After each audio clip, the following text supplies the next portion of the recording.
નમસ્કાર દર્શક મિત્રો, આજે આપણી સાથે વિદ્વાન અર્થશાસ્ત્રી એટલી જ મર્યાદિત ઓળખ નહીં આપો, principal HK arts and commerce college એટલી મર્યાદિત ઇન્ટ્રોડક્શન પણ નહીં આપો, પણ ગાંધી વિચારસરણીથી માંડીને સમાજના વિવિધ ક્ષેત્રે બનતી ઘટનાઓ પ્રત્યે એક સજાગ નાગરિક તરીકે અને વિચારક તરીકે જેમણે પોતાના મંતવ્યો આપણી સૌની સમક્ષ મૂક્યા છે, એવા પ્રોફેસર હેમંતભાઈ શાહ આજે આપણી સાથે જોડાયા છે. પાયાનો પ્રશ્ન એ છે, હેમંતભાઈ, આપની સામે આપને આવકારું છું અને મારા વ્યક્તિગત હેસિયતથી અને રિયલ ડિબેટના અમારા દર્શક મિત્રો તેમજ અમારી ટીમ તરફથી આપનું સ્વાગત કરું છું. પાયાનો પ્રશ્ન હેમંતભાઈ એ છે કે કાયદાની રીતે ચાલવો જોઈએ, અને તો જ કાયદાનું શાસન છે એમ કહેવાય. જો કાયદો કાયદાની રીતે ન ચાલે અને કાયદો એ બહુમત અથવા સંખ્યાબળથી દોરાય તો ગ્રીસની પેરાક્લેઝિયામાં એરોપેગસના જે લોકો ન્યાય તોડતા તેમને દૂર કરી અને પાર્લામેન્ટના સભ્યો વારામાંથી ન્યાય તોડે એ નક્કી થયું. પરિણામે સોક્રેટિસને ઝેર પીવા વખત આવ્યો.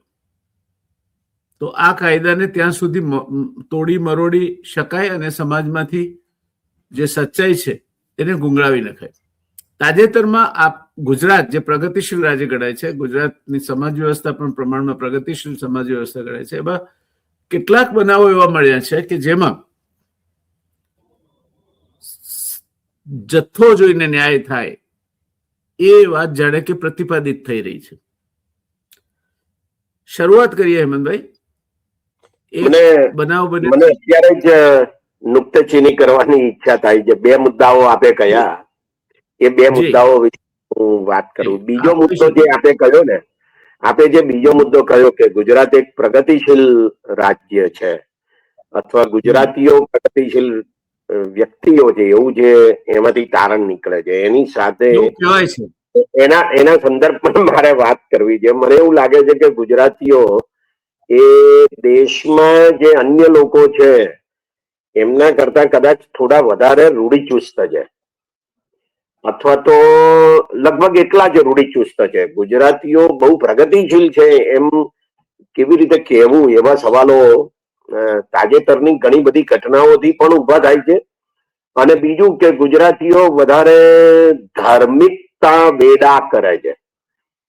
એટલે પણ તમે અનેક સંસ્થાઓ, ધાર્મિક સંસ્થાઓ એવી છે કે જે ગુજરાતીઓ વધારે પડતા રૂઢિચુસ્ત છે એમ સાબિત કરે છે. એના બે મુદ્દાઓ હું આપને કહું. એક તો પાંડુરંગ આઠવલે શાસ્ત્રીની જે સંસ્થા છે સ્વાધ્યાય પરિવાર, એ મહારાષ્ટ્રમાં જેટલી ચાલી, એ પોતે મહારાષ્ટ્રીયન, બરાબર, મુંબઈમાં રહેતા હતા, પણ એ જેટલી ચાલી એના કરતા વધારે અહીંયા ચાલી ગુજરાતમાં સ્વાધ્યાય પરિવાર. અને બીજું તે બહુ જાણીતો સંપ્રદાય સ્વામિનારાયણ સંપ્રદાય. સહજાનંદ સ્વામી જન્મ્યા હતા ઉત્તર પ્રદેશમાં છપૈયામાં, પણ એમનો જે સંપ્રદાય છે એ ખૂબ મોટા પ્રમાણમાં ફૂલ્યો ફાલ્યો, એ બધું ગુજરાતમાં થયું. અને આ બંને હકીકતો આપણને એમ કહેવા માટે લઈ જાય છે આપણને કે અહીંયા ધાર્મિકતાને નામે એક પ્રકારની અંધશ્રદ્ધા ખૂબ મોટા પ્રમાણમાં ગુજરાતીઓમાં પ્રવર્તે છે. એક મુદ્દો મારે આ કહેવો છે. બીજો એક મુદ્દો જે કહેવાયો, જેનો ઉલ્લેખ આપણે સૌ પ્રથમ કર્યો, અને તે કાયદાનું શાસન. એ લોકશાહીનો બહુ જ પાયાનો સિદ્ધાંત છે.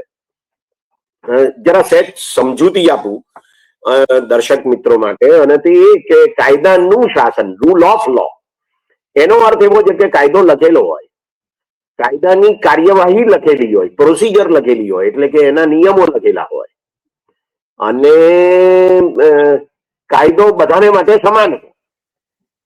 અને કાયદાની અંદર સમાનતા હોય. કાયદાની અંદર એવું કશું ના લખેલું હોય કે જે જુદા જુદા લોકો માટે જુદો જુદો વ્યવહાર અપનાવે રાજ્ય, એને કાયદાનું શાસન કહેવાય. બીજો એક શબ્દ છે કાયદા દ્વારા શાસન, રૂલ બાય લો. એનો અર્થ એવો થાય છે કે કોઈક રાજા છે અને એ કાયદા ઘડે છે, એ તમારા માટે ઘડે છે, રાજાને એ કાયદા લાગુ પડતા નથી. એ રાજાશાહીનું લક્ષણ છે. લોકશાહીનું લક્ષણ એ કાયદાનું શાસન છે, રૂલ ઓફ લો છે. એટલે જયારે કાયદો બધાને માટે સમાન હોય, કાયદો લખેલો હોય, કાયદાની અંદર જે કાર્યવાહી થવાની હોય, કાયદાને આધારે નિયમો, કાર્યવાહી એ પણ લખેલી હોય ને બધાને માટે સમાન હોય, ત્યારે કાયદાનું શાસન છે એમ કહેવાય. અને ત્યારે લોકશાહી પ્રવર્તે છે એવું કહેવાય. મને એવું લાગે છે કે ઘણા લાંબા સમયથી આપણે ત્યાં આ કાયદાનું શાસન પ્રસ્થાપિત કરવા માટેના પ્રયાસો થઈ રહ્યા હતા, અને એ છેલ્લા કેટલાક સમયથી પ્રયાસો બંધ થઈ ગયા છે એવું કહીએ તો ચાલે. આપણે ઊંધી દિશામાં જઈ રહ્યા છીએ. કાયદાનું શાસન એમાંથી આપણે કાયદા દ્વારા શાસન એમાં જઈ રહ્યા છીએ. એટલે કે જે લોકો શાસનમાં બેઠા છે એમને તો નિયમ લાગુ પડે જ નહીં, એમને તો કાયદા લાગુ પડે જ નહીં. અથવા જે બળવત્તર છે, તાકતવર છે, એ શારીરિક રીતે તાકતવર હોય, ભૌતિક રીતે તાકતવર હોય કે નાણાકીય રીતે તાકતવર હોય, એમને કોઈ નિયમો લાગુ પડે નહીં. એવા પ્રકારની પરિસ્થિતિ આપણે ઊભી કરી રહ્યા છીએ, અને એ લોકશાહીનું લક્ષણ નથી. એ લોકશાહી ઘસાતી જાય છે એનું લક્ષણ છે. આટલી વાત જરા આપના જે આરંભિક મુદ્દા હતા ને એમાં મને કહેવાનું મન થયું. સમજી શકું છું. છેલ્લા કેટલાક સમયથી જે પ્રકારની ઘટનાઓ આકાર લેતી આપણે જોઈ રહ્યા છીએ, એમાં કાયદો કોરાણે મુકાઈ જતો હોય એવું વધારે જોવા મળે છે. અને કાયદો લાગુ પડે છે એને કે જે નબળો છે, સમર્થ કો નહીં દોષ ગુસાઈ, એ નીતિ પ્રમાણે રાજ્ય વ્યવસ્થા ચાલતી હોવાનું દેખાય છે. તો હું આપને જે બલદાણાનો દાખલો કહેતો હતો, ત્યાંના સરપંચ નવનીતભાઈ બારદિયા, એમના પર હુમલો કરવામાં આવ્યો. એક ચોક્કસ એક મોટા આહિર લોક કલાકાર, અને એમના દીકરાનું નામ એમાં માયાભાઈ આહિરનું નામ નથી આવતું, પણ એમના દીકરાનું નામ પણ એમાં સંડોવાયેલું હોવાના આક્ષેપો થાય છે. અને જ્યારે પોલીસ ફરિયાદ નોંધવા ગઈ ત્યારે નવનીતભાઈ બારદિયા આ લખાવે છે, છતાં FIR-માં જે નામ આ આખા એ કાંડ માટે જવાબદાર છે લખવામાં આવતું નથી. પછી તળાજાના ધારાસભ્ય હીરાભાઈ સોલંકી, જે પોતે પરસોત્તમભાઈ સોલંકીના નાના ભાઈ છે અને ઊંચા ગજાના કોળી આગેવાન છે, એ મુલાકાતે જાય છે નવનીતભાઈની. અને એમના ગયા પછી તાત્કાલિક એમણે કહ્યું છે કે પોલીસ ઇન્સ્પેક્ટર સામે પગલા લેવાશે, અને બીજા દિવસે પોલીસ ઇન્સ્પેક્ટરની બદલી થઈ જાય છે. પણ વાત એટલેથી નથી અટકતી. ત્યાર પછી 15 ધારાસભ્યો, 3 સાંસદો અને એમાં એક કેબિનેટ મંત્રી અને એક રાજ્યકક્ષાના મંત્રી, જેમાં પુરુષોત્તમભાઈ સોલંકી તો 1990 પછી સતત જેમની હાજરી વિધાનસભામાં રહી છે, અને કોઈ પણ મુખ્યમંત્રીના મંત્રીમંડળમાં એમનો સમાવેશ થતો આવ્યો છે, એવા ઊંચા ગજાના કોળી આગેવાન ગણી શકાય. એ બધા મુખ્યમંત્રીને મળ્યા, અને આગેવાનો હજુ નીચે ઉતરી ગાડીમાં બેસીને પોતપોતાના ઘરે જવા રવાના થાય, એ રસ્તામાં જ હશે તે દરમિયાનમાં તો એમણે માગણી કરી હતી તે પ્રમાણે SIT સ્પેશિયલ ઇન્વેસ્ટિગેશન ટીમની પણ રચના થઈ ગઈ. હવે આ SIT કઈ રીતે તપાસ કરશે? જે વસ્તુ FIR-માં નથી લખાઈ ફર્સ્ટ ઇન્વેસ્ટિગેશન રિપોર્ટમાં, એ ફર્સ્ટ ઇન્ફોર્મેશન રિપોર્ટમાં, એ વસ્તુને કઈ રીતે એ લાવશે? આ અંગે કેટલાક પ્રશ્નો વિસાવદરના ધારાસભ્ય માની શ્રી ગોપાલભાઈ ઇટાલિયા, જે પોતે પણ પોલીસમાં નોકરી કરી ચૂક્યા છે, એમણે વ્યાજબી રીતે ઉભા કર્યા છે. અને એ અંગે હવે જ્યારે અહેવાલ આવશે SIT-નો, ત્યારે આગળ શું કાર્યવાહી થઈ તે સમજ પડશે. પણ મૂળ સમાજે દબાણ ઊભું કર્યું એનો આ એક દાખલો છે કે જો સામાન્ય 2 માણસો વચ્ચેનો કિસ્સો હતો, અને છે 2 વ્યક્તિઓ વચ્ચેનો કિસ્સો, બંને પક્ષેથી એવું કહેવાય છે કે કોઈ 2 સમાજો વચ્ચે કુસુમ નથી, 2 સમાજો વચ્ચે ઘર્ષણ નથી, કિસ્સો 2 વ્યક્તિઓ વચ્ચે છે, પણ નવનીતભાઈને ન્યાય મળવો જોઈએ અને નવનીતભાઈના ઉપર હુમલો કરનાર જે કોઈ વ્યક્તિ હોય એને નશ્યત થવી જોઈએ. અને એ સરકાર કરતી નહોતી, માટે આખો સમાજ મતે સરકાર ઉપર દબાણ ઉભું કરવામાં આવ્યું અને સ્પેશિયલ ઇન્વેસ્ટિગેશન ટીમની રચના થઈ. કઈ રીતે જુઓ છો આપાને? મને આ આખા કિસ્સામાં બે મહત્વના મુદ્દા લાગે છે. એક પહેલો અગત્યનો મુદ્દો તો એ છે કે જ્યારે પણ કોઈક ઘટના બને છે કે જે થોડીક પણ વિવાદાસ્પદ હોઈ શકે, બરાબર, ત્યારે પોલીસ એફઆઈઆર નોંધવા માટે તૈયાર થતી નથી, અથવા એફઆઈઆર માં જે નોંધાવવામાં આવે તે નોંધવા માટે તૈયાર થતી નથી.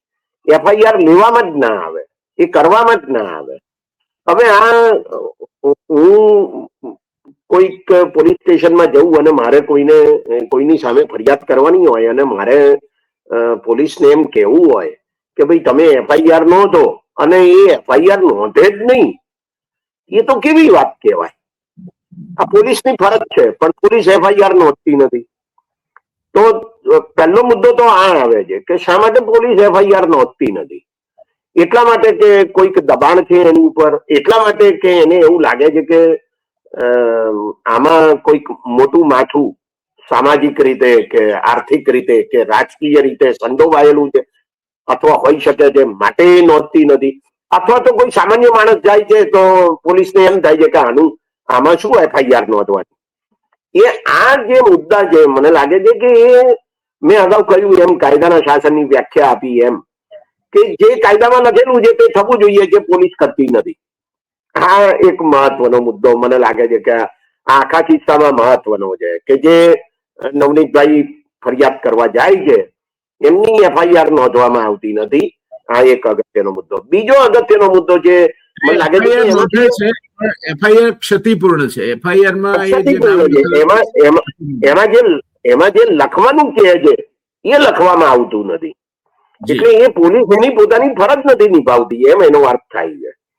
અને જે બીજો આપણે કયો મુદ્દો, એનાથી પણ વધારે ગંભીર મુદ્દો છે, અને તે એ છે કે 5-25 ધારાસભ્યો ભેગા થાય છે, સંસદ સભ્યો ભેગા થાય છે, મંત્રીઓ ભેગા થાય છે અને મુખ્યમંત્રીને મળે છે અને વિનંતી કરે છે કે તમે આ કેસમાં એસઆઈટી ની રચના કરો, અને એ એસઆઈટી ની રચના થઈ જાય છે. હવે મુદ્દો તો ત્યાં ઉભો રહે છે કે શા માટે જે ફરિયાદી છે એની એફઆઈઆર નોંધાય, એફઆઈઆર માં જે લખાવવામાં આવે છે એ લખાય, એટલા માત્ર માટે ધારાસભ્યો, સંસદ સભ્યોએ મુખ્યમંત્રીને મળવું જોઈએ. તો જ એ કામ થાય, નહીં તો કામ ના થાય. અને પાછું એસઆઈટી રચવાની વાત કરે એટલે એ થઈ જાય. તો સવાલ ઉભો એ થાય છે કે કોઈ એક વ્યક્તિ, કોઈ એક સમાજની છે, કોઈ એક જ્ઞાતિની છે, અહીંયા સમાજ એટલે જ્ઞાતિ, તો જે જ્ઞાતિની છે એ જ્ઞાતિના લોકો ભેગા થઈને સરકાર ઉપર દબાણ કરે છે, અને એટલે સરકાર પછી નક્કી કરે છે કે આમ કરીએ, સરકાર ચૂકી જાય છે. તો મૂળ મુદ્દો તો ત્યાં ઉભો રહે છે ને કે સરકારે જે કરવાનું છે એ પહેલેથી કરતી નથી, અને પછી કોઈ જ્ઞાતિના લોકો આવીને તમારી ઉપર દબાણ કરે છે એટલે તમને ડર લાગે છે કે પછી જો હવે કશું નહીં કરવામાં આવે તો પછી ચૂંટણીમાં આપણે સહન કરવું પડશે. મૂળ મુદ્દો તો ત્યાં જ આવીને ઉભો રહે છે, અને એટલા માટે આવું થાય છે. મને લાગે છે કે આ બહુ ગંભીર મુદ્દો છે. આ સંદર્ભમાં મારે એક વાત કહેવી છે, મને યાદ આવે છે. મોરારજી દેસાઈ જયારે વડાપ્રધાન હતા ત્યારે એમણે ધર્મવીર ભારતી નામના અધ્યક્ષ પદે એક કમિશન નિમેલું, પોલીસ કમિશન. અને આ પોલીસ કમિશનનો જે અહેવાલ છે એમાં બહુ સ્પષ્ટપણે લખેલું છે કે પોલીસ કોને જવાબદાર છે, to whom the police is accountable. બરાબર? એમાં એને 3 મુદ્દા કહ્યા છે. આ રિપોર્ટ બહુ મોટો છે, લાંબો છે, અનેક વોલ્યુમમાં છે એનો રિપોર્ટ. પણ એમાં જે મુદ્દો છે પોલીસની જવાબદારીનો તે આવો છે. એક, કે પોલીસે કોના પ્રત્યે જવાબદાર રહેવાનું છે, તો કે પોલીસે પોલીસ સંગઠન પ્રત્યે જવાબદાર રહેવાનું છે.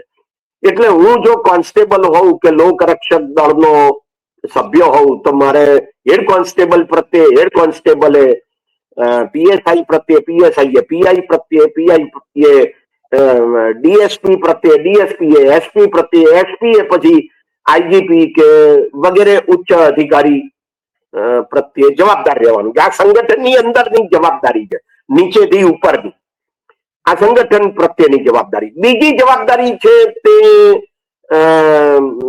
ધર્મવીર પોલીસ કમિશન એવું કહે છે કે એને પોલીસે કાયદા પ્રત્યે જવાબદાર રહેવાનું છે. કાયદો શું કહે છે, નિયમો શું કહે છે, બરાબર. હવે મારો સવાલ ત્યાં આવીને ઉભો રહે છે કે જયારે પેલા નવનીતભાઈ જાય છે ફરિયાદ કરવા માટે અને નવનીતભાઈ હોસ્પિટલમાં છે, એમના હાથ પગ ફ્રેક્ચર છે. હા, બરાબર. એ જે વાત કરે છે એના સંદર્ભમાં જે ઘટના બની છે એના સંદર્ભમાં જે ફરિયાદ નોંધાવા જાય છે તો એ જે કહે છે એ મુજબ પોલીસ ફરિયાદ નોંધતી નથી. તો કાયદો શું કહે છે, નિયમ શું કહે છે? પોલીસ કમિશન એવું કહે છે કે કાયદા પ્રત્યે જવાબદાર રહેવાનું છે.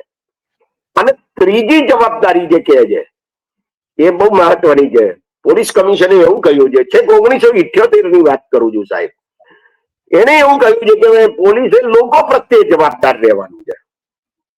તો આ જે જવાબદારી છે એ જવાબદારી ભારતના નાગરિકો પ્રત્યેની છે અને એ જવાબદારી પોલીસ ત્યારે જ અદા કરી શકે કે જયારે એ કાયદાને વફાદાર છે, કાયદા પ્રત્યે જવાબદાર છે, નહીં કે નેતાઓ પ્રત્યે જવાબદાર છે.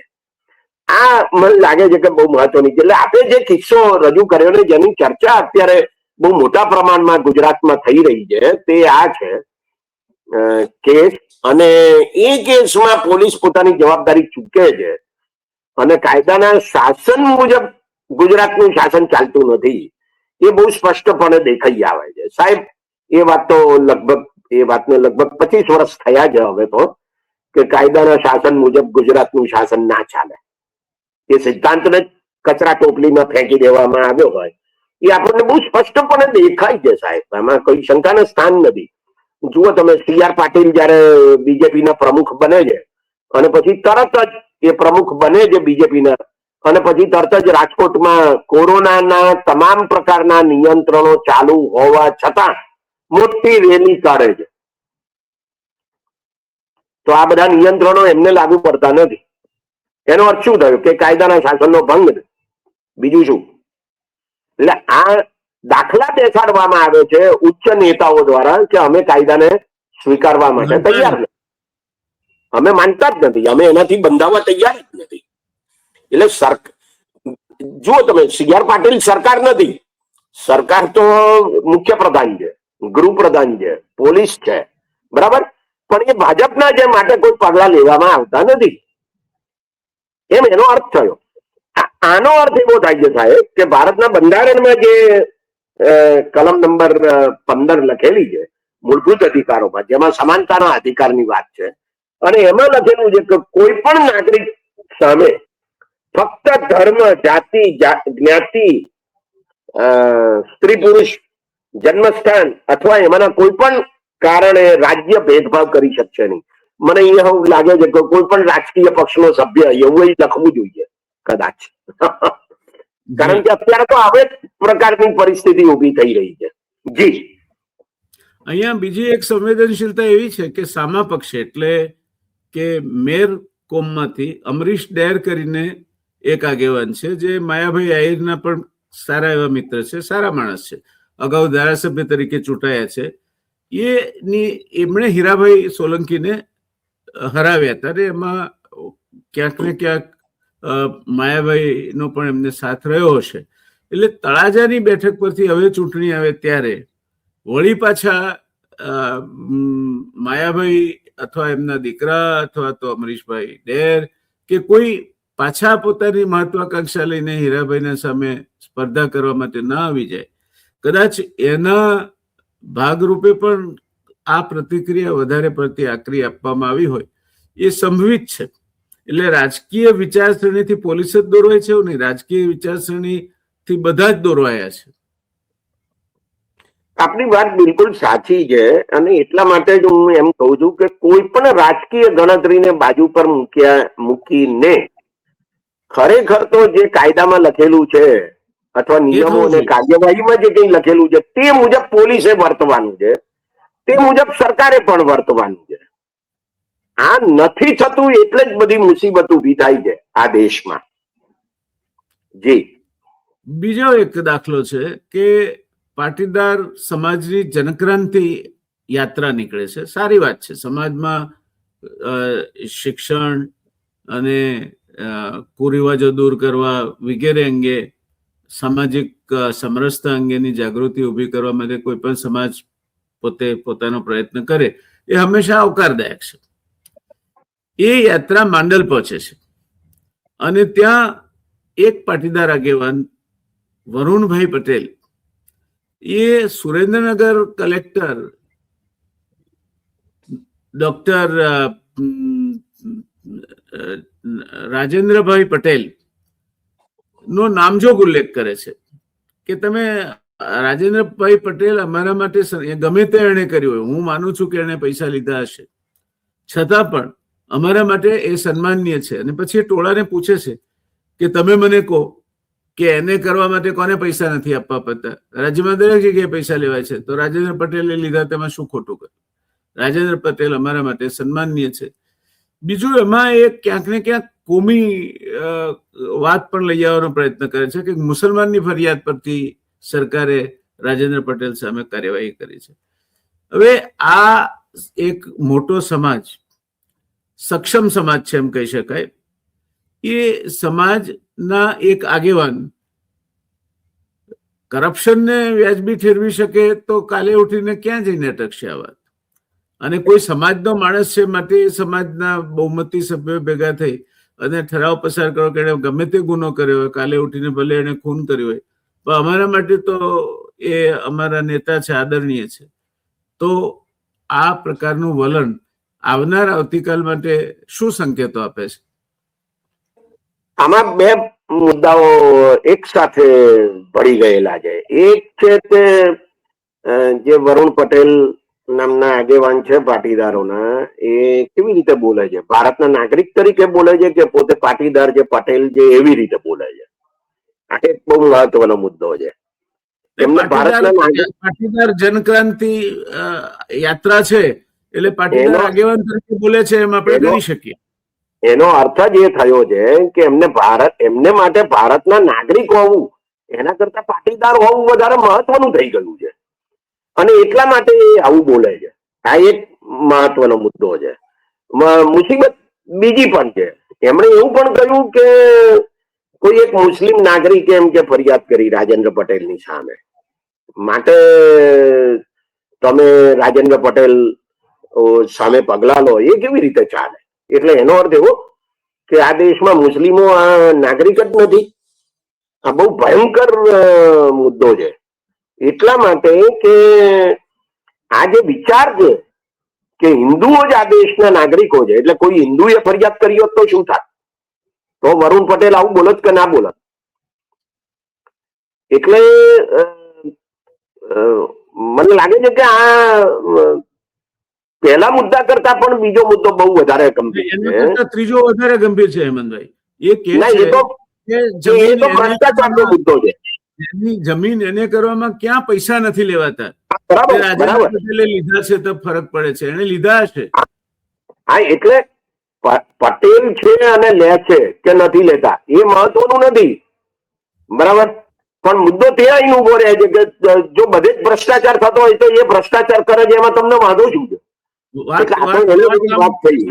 લાગે છે સરકાર ઉપર આનાથી મોટો આક્ષેપ બીજો કોઈ ના હોઈ શકે. એટલે એક તો એ કે સરકાર ભ્રષ્ટ છે એમ કહી દે છે કે બધે જ ભ્રષ્ટ છે, કોઈ એક જ જગ્યાએ ભ્રષ્ટ છે એવું નથી, બધે જ ભ્રષ્ટ છે એવું કહી દે છે. અને બીજો મુદ્દો એ પણ કહે છે ને કે તમે જો કોઈ બધા ભ્રષ્ટ લોકો સામે પગલા નથી ભરતા તો આની સામે કેમ પગલા ભરો છો? એટલા માટે પગલા ભરો છો કે પેલા મુસલમાન નાગરિકે તમારી સામે ફરિયાદ કરી છે. આ જે મુદ્દો છે ને એ ખરેખર બહુ ગંભીર છે કે અમુક લોકો નાગરિક છે ને અમુક લોકો નાગરિક નથી, અથવા એમને તમારે સાંભળવાની જરૂર જ નથી, એમ એનો અર્થ થયો. આ મુદ્દો મને લાગે છે કે બહુ વધારે ગંભીર છે. એટલે જાણે કે અમુક ધર્મના લોકો છે તે એક નાગરિક છે જ નહીં, અથવા તો એ સેકન્ડ રેટ સિટીઝનશીપ ધરાવે છે, ગૌણ નાગરિકત્વ ધરાવે છે. એવો જે ખ્યાલ અત્યારે લોકોના મગજમાં ઘુસાડી દેવામાં આવી રહ્યો છે એ મને લાગે છે કે આ દેશના અસ્તિત્વને માટે જ બહુ ગંભીર છે.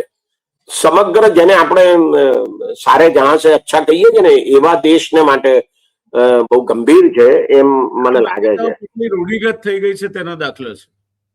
જી જી બિલકુલ સાચું. હા રાઈટ. એટલે એક સુપ્રીમેસિસ્ટ ખ્યાલ છે આખો. અમે સર્વશ્રેષ્ઠ છીએ અને અમારામાં સૌથી વધારે શ્રેષ્ઠતાના ગુણો છે અને બીજા ધર્મના લોકોમાં કે બીજી જ્ઞાતિઓના લોકોમાં આવું કશું છે નહીં. એટલે અમે તમારા ઉપર શાસન કરવાને માટે લાયક છીએ અને તમે લાયક નથી. જરા ગુજરાતી ભાષામાં ના લાયક છો તમે અને અમે લાયક છીએ. બરાબર. આવા પ્રકારની હા હા. એટલે આ જે ખ્યાલ છે ને એ ખરેખર બહુ ખતરનાક ખ્યાલ છે અને એ કોઈને પણ પછી લાગુ પાડવામાં આવે. આ માત્ર મુસલમાનોને લાગુ પાડવામાં આવે જેવું નહીં. કાલ ઉઠીને તમે એમ કહો કે કોઈક દલિત વ્યક્તિએ આ ફરિયાદ કરી હોત, કોઈને પણ લાગુ પાડવામાં આવે. એટલે બંધબેસતી કોઈને પણ લાગુ પાડવામાં આવે. બહુમતી સમાજને કોઈ વાંધો આવે નહીં. કોઈ પણ સમાજને લાગુ પાડવામાં આવે. એટલે પટેલ અધિકારી હોય તો પટેલ જ ફરિયાદ કરી શકે, બીજું કોઈ ફરિયાદ ના કરી શકે એમ. આ તો કઈ જાતની માનસિકતા છે. બરાબર. એટલે ભારત નામનું જે એક રાજ્ય છે, એક દેશ છે, એના જે નિયમો છે, એના જે કાયદાઓ છે, એની જે કાર્યવાહીઓ છે અને એમાં જે નાગરિકોના મૂળભૂત અધિકારો લખવામાં આવે છે એનો જ છેદ ઉડાડનારી આ આખી વાત છે કે રાજ્ય બધાની સાથે સમાન રીતે વર્તવાનું છે. હવે ફરિયાદ કોણ કરે છે એ મહત્વનું નથી. ફરિયાદ શું છે અને કોની સામે થાય છે અને કેવા પ્રકારની ફરિયાદ છે અને એમાં કેવા પ્રકારના પગલા લેવા જોઈએ એને વિશેનો મુદ્દો છે. એને તમે કોઈ જ્ઞાની સાથે સાંકળી લો અને સમાજના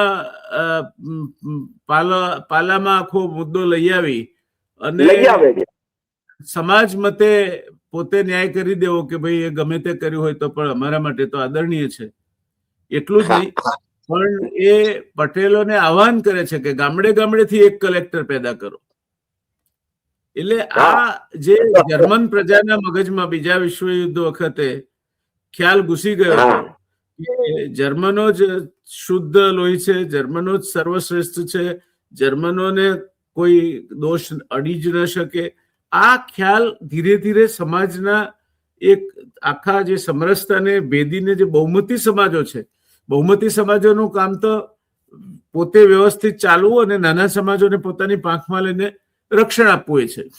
તો બહુમતી સમાજ અને તે પણ પાટીદાર કોમ જે ખેડૂત છે, વેપારી પણ છે, ભણે પણ છે, વિદેશમાં પણ રહે છે, એવા સમાજમાં આ પ્રકારના વલણો જો ઉભા થવા માંડે ને જે વ્યાપક એને સમર્થન મળે છે ત્યાં ભેગી થયેલ ભીડમાંથી, એ ચિંતા પ્રેરિત એવું છે. તેટલા આ મુદ્દો બહુ જ ચિંતા પ્રેરક છે અને જાણે કે સમાજ એ રાજ્યના કાયદાઓ કરતા અથવા તો એના નિયમો કરતા વધારે મહત્વનો છે.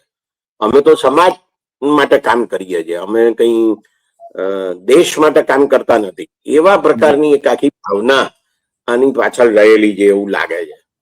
જી સાહેબ, ત્રીજો મુદ્દો, સુરતમાં હમણાં લેઉવા પાટીદાર સમાજ તરફથી એ સમાજના જે આગેવાનોને ભૂપેન્દ્રભાઈ પટેલ મંત્રીમંડળની પુનઃગઠન થયું એમાં સમાવાયા, એનો સન્માન સમારંભ યોજવામાં આવ્યો હતો. આજકાલ સુરત એ ગુજરાતનું પાવર સેન્ટર બની ગયું છે કારણ કે પૂર્વ ભારતીય જનતા પાર્ટીના પ્રમુખ અને હાલ કેન્દ્રીય મંત્રી CR પાટીલની એ કર્મભૂમિ છે.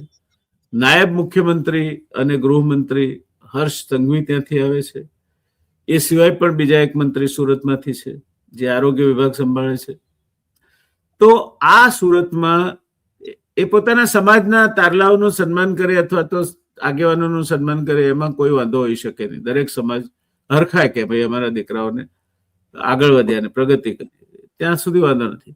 પણ એ સમાજ એ સમારંભમાં એક તો ભારતીય જનતા પાર્ટીમાં જ અંદર અંદર જે જૂથવાદ ચાલે છે એનું પ્રતિબિંબ ક્યાંક ને ક્યાંક જોવા મળ્યું. પ્રશાંત કોરાટ એ મહામંત્રી તરીકે નિમાયા છે સ્વર્ગસ્થ સવજીભાઈ કોરાટ, જે મારી સાથે વિધાનસભામાં માન્ય ધારાસભ્ય તરીકે હતા, એક સારા નેતા તરીકે એમની નામના હતી, એમના દીકરા છે. તો એ ભારતીય જનતા પાર્ટીના અત્યારે જે 4 મહામંત્રીઓ છે એમાંથી સૌથી વધુ શક્તિશાળી મહામંત્રી તરીકે એમની ગણના થાય છે. તો એમને અગત્યતા આપવામાં એટલા માટે આવી રહી છે કે જયેશ રાદડિયાને કોઈ પણ રીતે જ્યારથી વિસાવદરની ચૂંટણી થઈ ત્યારથી, અને જ્યારથી કદાચ એમણે મેન્ડેટ નહીં માની અને ચૂંટણી લડીને જીતી આવ્યા ત્યારથી, સહકારી ચૂંટણીની વાત કરું છું, જયેશ રાદડિયા એક રીતે નિશાના પર છે. તો જયેશ રાદડિયાને પણ કદ પ્રમાણે વેતરી નાખવા માટે ત્યાં સન્માન સમારંભમાં પ્રશાંત કોરાટનું પણ બહુમાન કરવામાં આવ્યું. આ પણ એક ભારતીય જનતા પાર્ટીમાં બધું સમૂહસૂત્ર નથી અને એમાં પણ જૂથવાદ ચાલે છે એનો દાખલો છે. અને પ્રોફેસર સાહેબ, ત્રીજો મુદ્દો એ ચંદ્રકાંતભાઈ પાટીલ, જે કેન્દ્રીય મંત્રી શ્રી છે જલ સંસાધન વિભાગ અને જલ સંચયની કામગીરી અંગેના, એમણે એવું કહ્યું કે શિવાજી મહારાજ પણ પાટીદાર હતા. હવે શિવાજી મહારાજ, છત્રપતિ શિવાજી મહારાજ એ રાષ્ટ્રીય અસ્મિતાનું પ્રતીક છે. માવળા એ મહારાષ્ટ્રની એક જાતિ છે, ક્ષત્રિયો સાથે સંકળાયેલી, ને મૂળ સિસોદિયા રાજપૂતો સાથેનું એમનું જોડાણ છે. એ વંશમાંથી છત્રપતિ શિવાજી મહારાજ ઉતરી આવ્યા હતા. તો એમને કુર્મી ક્ષત્રિયના કઈ રીતે એમાં ચોકઠામાં CR પાટીલે ગોઠવ્યા છે, અને જ્યાં જે પ્રસંગ એને અનુકૂળ જ વાત કરવી. ધારો કે હું જામનગરમાં મારું ભાષણ હતું, હું કહું કે આ શહેર સાથે તમારા બહુ જૂના સંબંધો છે, એટલે ત્યાંથી શરૂઆત થઈ. એમ છત્રપતિ શિવાજી મહારાજ પણ પોતે પાટીલ એટલે મહારાષ્ટ્રીયન છે. છત્રપતિ શિવાજી મહારાજ પણ પાટીદાર હતા, એટલે પાટીલ અમે મહારાષ્ટ્રમાં પણ પાટીદારો જ છે એવું કહેવાનું ગર્ભિત અર્થ થાય. ઇતિહાસને પોતાની રીતે રજૂ કરવાનો પ્રયત્ન પણ કેન્દ્રીય મંત્રી કરે આ રીતે, તો આવનાર પેઢી પર શું અસર પડે આની? ને એટલે હવે શિવાજીનું નામ તો એટલા માટે દેવામાં આવી રહ્યું છે કે શિવાજીને આજકાલ હિન્દુ આઇકોન તરીકે ઓળખાવવામાં આવે છે. એટલે શિવાજી ઔરંગઝેબ સામે લડ્યા હતા એ હિન્દુઓ અને મુસલમાનોની લડાઈ હતી એવી રીતે જોવામાં આવે છે. ખરેખર હિન્દુ અને મુસલમાનો વચ્ચેની લડાઈ નહોતી, એ ખરેખર તો રાજ દરબાર માટેની લડાઈ હતી, પ્રદેશો માટેની લડાઈ હતી. એને હિન્દુ ધર્મ સાથે અથવા ઇસ્લામ સાથે કશો સંબંધ નહોતો. ઔરંગઝેબ મુસલમાન હતો, માટે તમે એમ કહી દો કે એ હિન્દુ ધર્મના રક્ષણને માટે કરવામાં આવેલી લડાઈ હતી. તો એવી તો કોઈ વાત હોતી જ નહીં. એટલે જ્યાં આ સમારંભ યોજાઈ રહ્યો હતો એ જ સુરત શહેરને એક કરતા વધુ વખત શિવાજી મહારાજે લૂંટ્યું હતું. હા, એટલે તમે જે શિવાજી હે સુરતને લૂંટ્યું એ જ શિવાજીને તમે બહુ મહાન ગણો છો. તો સુરતને કેમ લૂંટ્યું એ સવાલ નથી. શિવાજી હિન્દુ હતા, સુરતમાં હિન્દુઓની બહુમતી હતી, જયારે એમણે લૂંટ્યું ત્યારે તો શું કરવા લૂંટ્યું? આવા સવાલો ઉભા કરવા જોઈએ ને આપણે. તો એનો અર્થ એવો થાય છે કે સુરતને એટલા માટે લૂંટવામાં આવ્યું હતું કે મુસલમાન શાસકના કબજા હેઠળ હતું, માટે લૂંટવામાં આવ્યું હતું. એ અને સમૃદ્ધ હતું, તો એનો અર્થ એવો થાય છે કે શિવાજી હિન્દુઓને લૂંટી રહ્યા છે એમ નહીં, પણ શિવાજી મુસ્લિમ શાસન હેઠળના સમૃદ્ધ ઇલાકાને લૂંટી રહ્યા છે એમ એનો અર્થ છે. પણ અત્યારે આજકાલ રાણા પ્રતાપ હોય કે શિવાજી હોય એમને એક હિન્દુ હીરો તરીકે બતાવવામાં આવી રહ્યા છે. અને એવા બીજા કેટલાક રાજાઓ કે જે રાજાઓ મુસ્લિમ રાજાઓની સામે લડ્યા હતા એમને હિન્દુ આઇકોન તરીકે ચિતરવામાં આવી રહ્યા છે. હવે એ સાચા ઇતિહાસને દબાવી દેવામાં આવી રહ્યો છે અને એનો ઉપયોગ કરવામાં આવી રહ્યો છે લોકોની લાગણીઓને બહેકાવવાને માટે, ખાસ કરીને હિન્દુઓની લાગણીઓને બહેકાવવાને માટે. એટલે જે હારેલા રાજાઓ છે એમની જીત બતાવવામાં આવી રહી છે ઇતિહાસમાં. આવું પણ થઈ રહ્યું છે. હવે પાટીદારોના સમારંભમાં કોઈ એક સમાજ પોતે પોતાના સમાજના લોકો એ પ્રધાન બને છે અને એમનું સન્માન કરે છે. તો હવે મૂળ મુદ્દો એ છે કે આ પ્રધાન બને છે એ કેવી રીતે બને છે? એ લાયકાતના ધોરણે બને છે કે અમુક જ્ઞાતિ છે એને ધોરણે બને છે કે અમુક પ્રદેશના છે માટે એના ધોરણે બને છે? એટલે એમાં તો બધી રાજકીય ગણતરીઓ ધ્યાનમાં લેવામાં આવે છે ને, માત્ર લાયકાત ધ્યાનમાં લેવામાં આવે છે. ખરી આપ પ્રધાન હતા, આપને ખબર છે, મારા કરતા વધારે સારી રીતે ખબર છે કે આપણે બધી જ્ઞાતિઓના, બધા પ્રદેશોના લોકોને આપણે ધ્યાનમાં રાખવા જોઈએ એમ ગણતરી કરીને સામાન્ય રીતે પ્રધાનમંડળ બનતું હોય છે. એ માત્ર ગુજરાતની વાત કરવું જોઈએ એવું નથી. એટલે એમાં લાયકાત મહત્વની નથી બનતી, તમારી જ્ઞાતિ અને તમારો પ્રદેશ મહત્વનો બને છે અને તમે કેટલા વધારે વર્ચસ્વ ધરાવનારા છો પાર્ટીની અંદર એ વધારે મહત્વનું બને છે. હવે આવા પ્રધાનોનું સન્માન થાય તો એ લાયકાતના આધારે થાય છે એવું તો કહી ન શકાય. સમાજને એમ લાગે છે.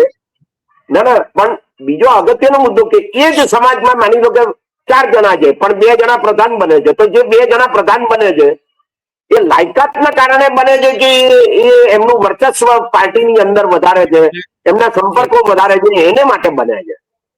બરાબર ને?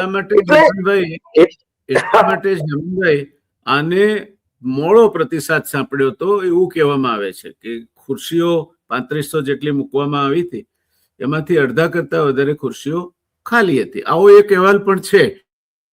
પણ જે હોય તે, પણ આ સમારંભો જયારે ભેગા થાય અને જનમેદની ભેગી થાય ત્યારે કહેવાતા નેતાઓ બેફામ વાણી વિલાસ કરે અને બહુમતી સમાજ છે એ ન્યાય એને તમારે એની કોઈ પણ માગણી હોય સરકારે તાત્કાલિક નમી પડવું પડે તો નાના સમાજો જશે ક્યાં? ક્યાં જશે? બરાબર છે, વાત સાચી છે આપની. એટલે આવા સમારંભો પણ બહુ એક વિચિત્ર પ્રકારનો સંદેશો આખા સમાજને આપે છે અને એનાથી ભારતના નાગરિકો ઉપર બહુ જ વિચિત્ર પ્રકારની છાપ ઉભી થઈ રહી છે આના કારણે.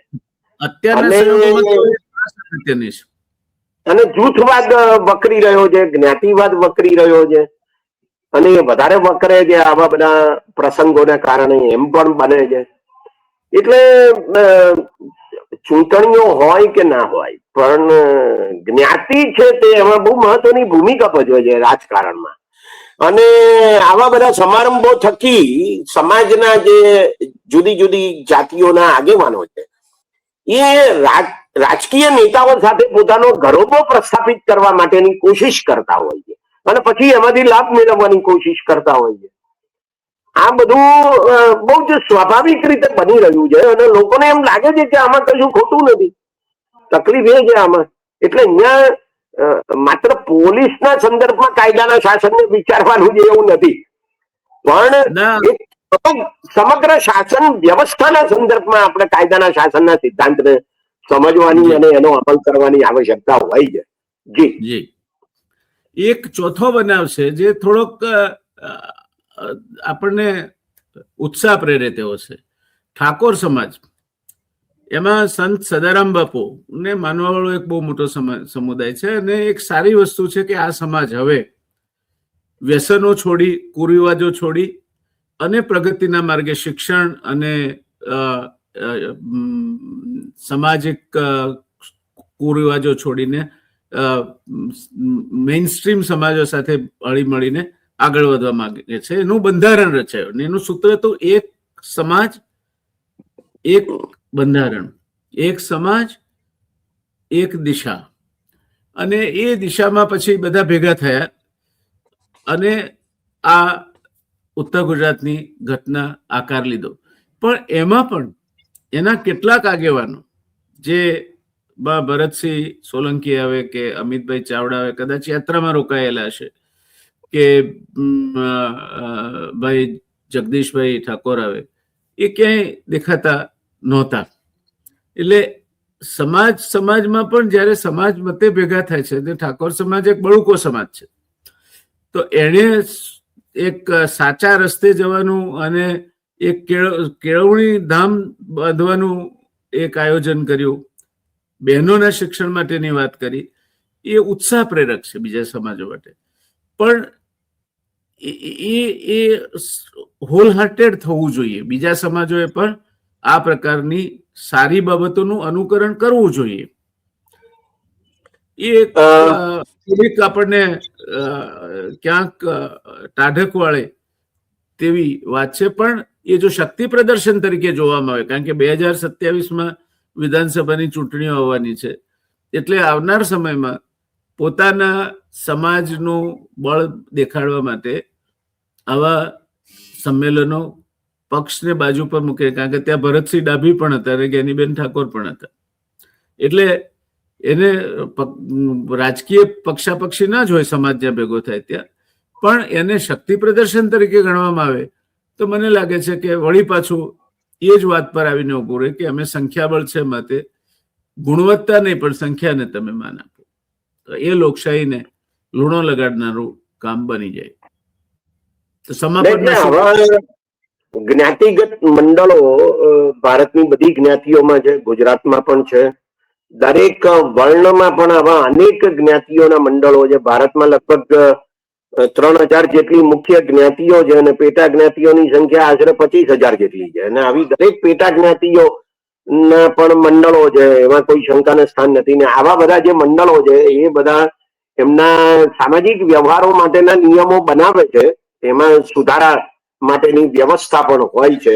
એટલે લગ્નના રિવાજો, મરણના રિવાજો, એમાં ચાંદલાના રિવાજો, જમણવારના રિવાજો વગેરે ઘણી બધી બાબતો માટે એ આવા નિયમો બનાવે છે. અને મને એવું લાગે છે કે આવા સુધારા એ આવશ્યક સુધારાઓ છે.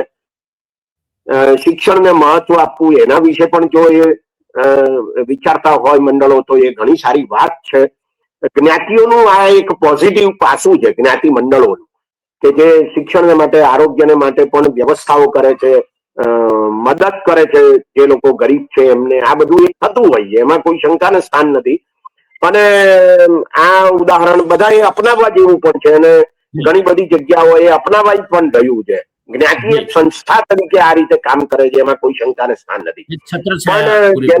પણ જેનો આપણે ઉલ્લેખ નથી કર્યો એનો ઉલ્લેખ કરવાનું મને મન થાય છે. અને તે એ છે કે એમાં એમ કહેવામાં આવ્યું છે આ સંમેલનમાં ઠાકોરોના કે કોઈ ભાગીને લગ્ન કરશે તો એ સ્વીકારવામાં આવશે નહીં, આવું કહેલું છે. હવે મારો સવાલ એ છે કે કોઈએ કોઈને પ્રેમ નહીં કરવાનો, કોઈ યુવક અને યુવતી પ્રેમ કરે, કદાચ એ કોઈનો વ્યક્તિગત મત હોઈ શકે, સમાજ મતે ભેગો થયો હોય ત્યારે આખા સમાજનો આ મત છે એવું આપણે ના ગણી શકીએ. પણ અખબારોમાં આ પ્રકારના સમાચાર આવ્યા અને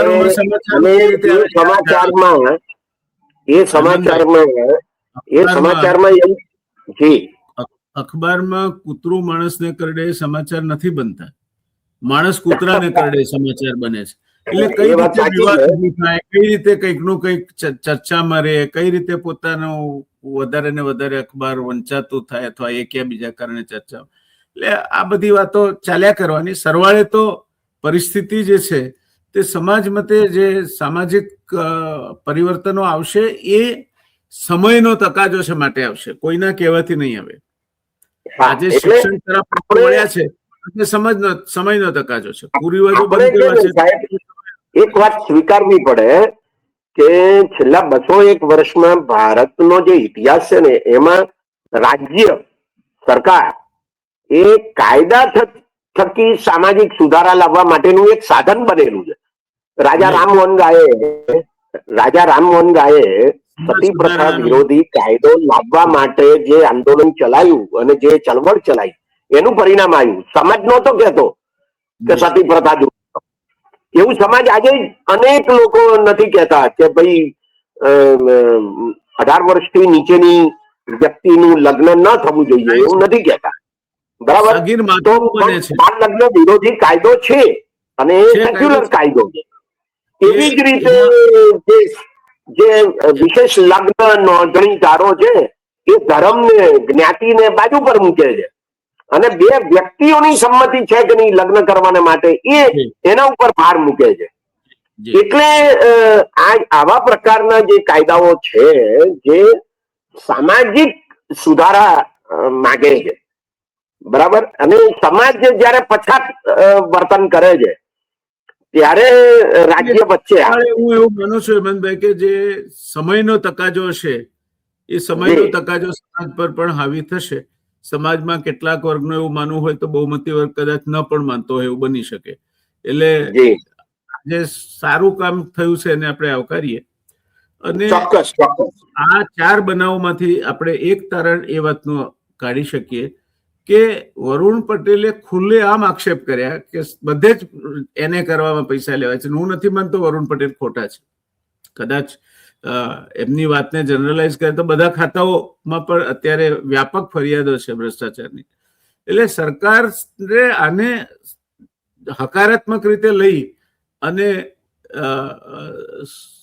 પારદર્શક અને સુદ્રઢ વહીવટ આપવો જોઈએ જો સરકાર એમ કરવા ધારતી હોય તો.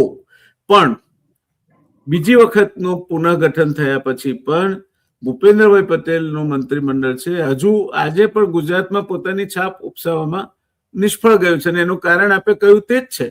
કારણ કે જ્યારે તમે મેરિટને સ્થાન નથી આપતા, ગુણવત્તાના આધારે કોણ કઈ જ્ઞાતિમાંથી લો છો એ વાત જેટલી અગત્યની હશે તેટલી જ અગત્યની એ જ્ઞાતિમાંથી સારામાં સારા માણસને લો અથવા ગુણવત્તા ધરાવતા યોગ્ય માણસને લો. મારા જેવો માણસ જેને વાહન ચલાવતા ના આવડતું હોય એટલે માત્ર ને માત્ર અમુક કન્સિડરેશન આધારે તમે સ્ટીયરિંગ સોંપી દો તો એ વાહનને અકસ્માત થશે. એટલે સરકારે આમાંથી બોધ લેવા જેવો છે કે બહાર જાહેરમાં એની છાપ એક ભ્રષ્ટ અને બિન અસરકારક સરકાર તરીકે એટલી રૂઢ બની રહી છે કે આનો ઉલ્લેખ માત્ર થાય અને મેદની વધાવી લે છે. આ એમના માટે સારી નિશાની નથી. મને લાગે છે આટલી વાત સાથે આજે આપણે આજની ચર્ચાને વિરામ આપીશું. આપ ચર્ચામાં જોડાયા તે માટે ખૂબ ખૂબ આભાર અને મળતા રહીશું. આપ ગુજરાતમાં હશો ત્યારે અમે ચોક્કસ આપનો લાભ લઈશું. ધન્યવાદ સાહેબ. આવજો. નમસ્તે. નમસ્તે.